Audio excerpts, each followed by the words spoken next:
Hey kids, let me tell you a story. This is about something that happened when I was around 11. One day I was just walking through the woods with my dog, not a care in the world, when I see this guy approaching from the other end. He was all by himself, and he had a football. And every now and then he would just toss the football up in the air, catch it, and then keep walking.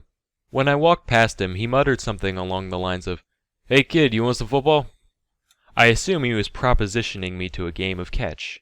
Or maybe he just didn't like that football very much, I'm not quite sure. But between this guy's strange nature and the fact that he was 17 and I was around 11, I turned him down. I took the dog home, and later that day, me and my friend were back at the woods, just hitting shit with sticks, I guess. I don't know, whatever kids do. We were mostly chilling in the same place, and a little ways in, I see the guy walk past again. I think it's a bit strange, but as he turns the corner, I neglect to mention anything to my friend about my previous encounter. Around 2 minutes later, I hear some grown man shouting angrily, and my friend and I turn to look. Somehow, we were so engrossed in our nothing we were doing, that we somehow failed to notice the giant plumes of smoke rising up from where that guy turned the corner. I'm talking huge, like if a member of the Vape Nation happened to see these clouds, he'd probably go into diabetic shock. The shouts were coming from our neighbor, whose house bordered on the woods, and he must have spotted the smoke before we did. So he's shouting things along the lines of, "What the fuck do you think you're doing? I'm gonna call the fucking cops on you! What is this?" That's when the guy goes fucking ballistic. "No, please! I don't want to go to jail! It was an accident!" And a few high-pitched screeches which I don't think I'm able to replicate. My friend and I walk over to get a closer look.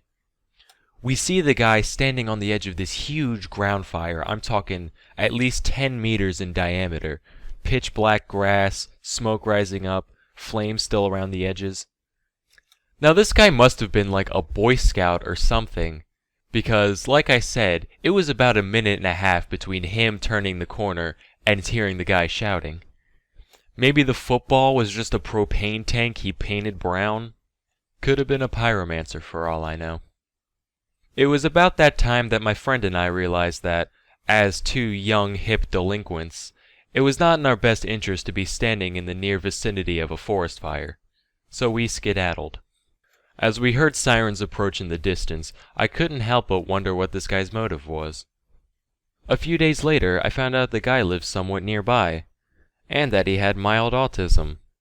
Yeah, that cleared a good bit up for me, because I have a couple friends on the spectrum, and they're good people, but sometimes they just do things. Nowhere near full-blown arson, mind you, more just along the lines of screaming fuck at the teacher and then walking out in the middle of class. But you get the idea. So the moral of the story here, kids, is that if somebody wants to play catch with you, you let them, or else they might unleash the fucking inferno.